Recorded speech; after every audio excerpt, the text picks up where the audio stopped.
Today we're playing every week 18 game in Madden 25. Obviously, it's the last week of the NFL, so we have a lot to talk about, including the playoff scenarios as well. First of all, we have two Saturday games, Baltimore Ravens versus the Cleveland Browns. Pittsburgh Steelers are going to be paying attention to this game as well, because if the Ravens do lose and they win, AFC North is going to belong to the Steelers, and they're going to get a home playoff game. Baltimore has to go on the road for their entire playoff experience. But at halftime, it is the Baltimore Ravens winning 10-0, and they also score another field goal and then score again. They're up 21-0 now. I'm pretty sure they're going to win this game, and yes, they do end up winning with a score of 27-0. Our next game of the Pittsburgh Steelers versus the Cincinnati Bengals don't really matter to the Steelers fan base because they're already set to be the 5 seed. But to the Bengals fan base, this means everything, because if they win now and get some help later on in this video, they can get in the wild card as well. We'll look at the scenarios when we get to them, but first of all, the Bengals need to take care of business. At time, it's actually the Steelers winning 9-7. Both of these teams keep on going back and forth. There's like 4 different lead changes here. With about 30 seconds left, the Pittsburgh Steelers are up by 3 points, so we have to hop in to see if the Bengals can go down and score at least a field goal to keep their playoff hopes alive. They're at midfield now, 4th and inches, 7-6. They're just letting the clock run down here. This is going to be the last play of this game. This for it all to save their season, and Joe Burrow is hit, so that is going to be game. But the Steelers end up winning 20-17, ruining the Bengals playoff hopes. Now we'll move on to our Sunday games. We actually have like 2 1 o'clock games that really matter. The first one's going to be the Tampa Bay Buccaneers versus the New Orleans Saints. All the Buccaneers need to do is win versus the New Orleans Saints, and they will be NFC South champions. But if they do lose this, it opens the window up for the Atlanta Falcons for them to win the division if they get a win versus my Carolina Panthers, but we're not going to allow that happen. Halftime is the Buccaneers winning only by 3 points, though, 10-7, but then they go down, score another touchdown, and another one up 24-7 now. So yeah, they are going to win this game at 24-7. They are now NFC South champions and are making it in the playoffs. Even though it doesn't matter now, we still have to play this Panthers and Falcons game, though. Based on draft-wise, I kind of do want my Panthers to lose. At the same time, it will feel kind of good to end the season on a win. Now, halftime is my Carolina Panthers winning 17-0. Falcons do get a touchdown, but it is way too late, and my Panthers win 17-7. Now, all these other 1 o'clock games don't really matter, but we're still going to run through them. First of all, it's going to be the Washington Commanders versus the Dallas Cowboys. At halftime, it's the Cowboys winning 14-6. Commanders go down and get a touchdown, 2-point reversion, so it's a tie game now. Let's see if Dallas can respond, and they do with a field goal of their own. Then the Washington Commanders go down and get a touchdown, so they're up by 4 points, and this score again up by 11 now with under a minute left, so they're probably going to win this game.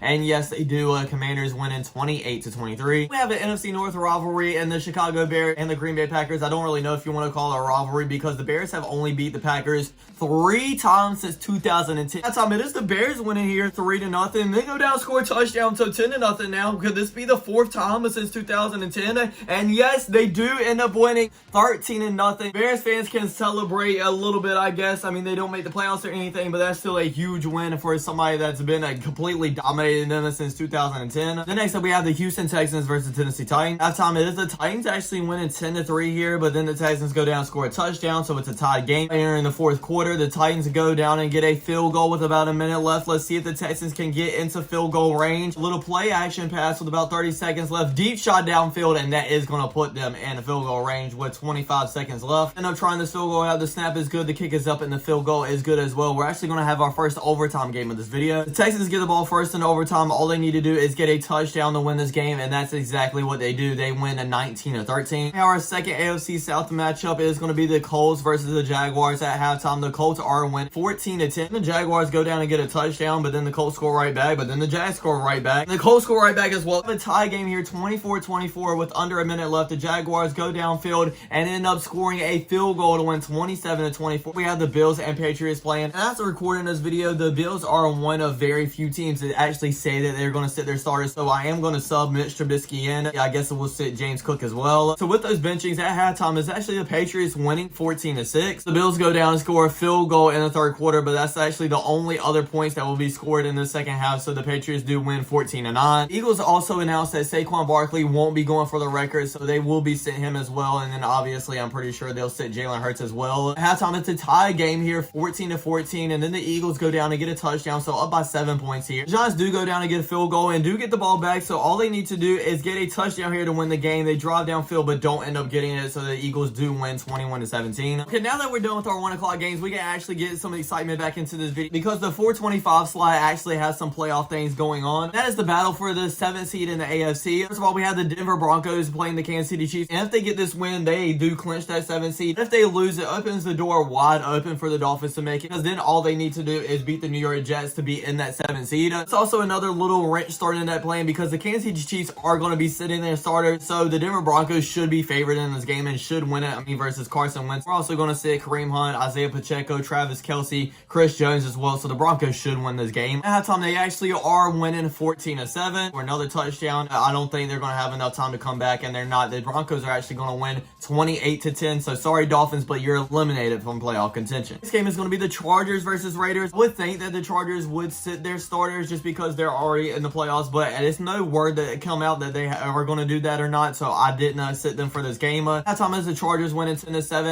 Late in the fourth quarter, the Raiders do go down and get a touchdown. The Chargers need to get a touchdown here to win this game, but they do not, so the Raiders win 14-10. We have the LA Rams going up against the Seattle Seahawks. The Rams have said that they're going to sit at least Matthew Stafford, so I'm sitting Matthew Stafford, starting wide receivers, and also Kyron Williams as well. Seahawks are taking advantage of that because at halftime they are winning 7-0, and they go down and get another touchdown, 14-0 now, and they get a field goal. Yeah, I'm pretty sure the game is over now, and it is. The Seahawks end up winning 17-7. Moving on to the Dolphins versus Jets now, and obviously since the Broncos won earlier, this game really doesn't matter. At halftime, it is the Jets winning 7-3. About 30 seconds left. The Dolphins do go down and get a touchdown, so they're up by 3 points now. We have to hop in this game to see if Aaron Rodgers, and maybe his last game, who really knows, and I'm taking the Jets all the way downfield and getting the win. First play we're watching here, it is a completed pass, and they get around the 50-yard line. 9 seconds left. Aaron Rodgers takes a snap, looks around, throws it downfield, and is incomplete with 5 seconds left, so probably time for one more play. Can we get one final Aaron Rodgers Hail Mary throw? It is deep downfield, but it is falling incomplete, so the Dolphins end up winning 10-7. The last 4 o'clock game will also not matter. It'll be the 49ers versus the Arizona Cardinals. That time is the Cardinals winning 14-3 and then go down and get a field goal. The 49ers need to score 2 touchdowns to at least tie this game up. They get one, then the Arizona Cardinals go down and score another touchdown, so I highly doubt they're going to be able to come back in this game, and no, they can't. Cardinals end up winning 24-18. Finally, we'll move on to our last game of this week 18 slate, and that is going to be the Detroit Lions versus the Minnesota Vikings, but it should be a good one because whoever wins this game and get that #1 seed in the NFC. Now, the loser does still make the playoffs, but it's a big difference. At the break is the Lions winning 14-10, so the Vikings still do have a chance to come back and win this game. Vikings do go down and score again, though, and then again up 18 points now late in the fourth quarter. I doubt the Vikings will come back and win this game, and yeah, they cannot. The Lions end up clinching the first seed at 28-17. Let's go ahead and take a look at the playoff picture now. This is what it looks like. Not a lot of great games in the first round, the AFC side. I feel like the NFC side is going to be very good. I mean, you have Jalen Hurts versus Jordan Love, and Baker Mayfield versus Jaden Daniels. It's going to be a really good game as well, and we also have a rematch from that whole face mask game with the LA Rams versus the Minnesota Vikings. If your team wasn't anywhere close to making the playoffs, maybe you are a little bit more concerned about the draft order, so we'll take a look at that as well. I know I was with my Carolina Panthers. Here's how the top 10 work out. The Tennessee Titans actually got the first overall pick. They have a pick from any drafted player. The Patriots did have it, but with the win, they fall all the way down to the 4th seed. Browns and Giants were oh so close to getting the first overall pick as well. Rounding out the top 10 is the New York Jets, Jaguars, my Carolina Panthers, with the Saints, Raiders, and Bears rounding it off. That's going to be the end of this video. I hope you guys enjoyed. Don't forget to like, comment, subscribe. I'll check you guys out next time.